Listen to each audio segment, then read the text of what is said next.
wife started cluttering it up. So he's in the process of kicking me out.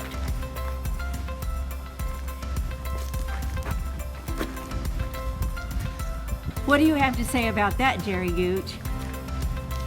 Yep, that's what I'm doing. As you can see, it's bad weather out here. We have a windstorm coming.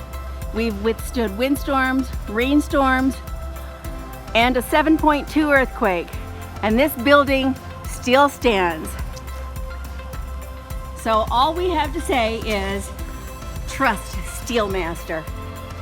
You'll not be sorry.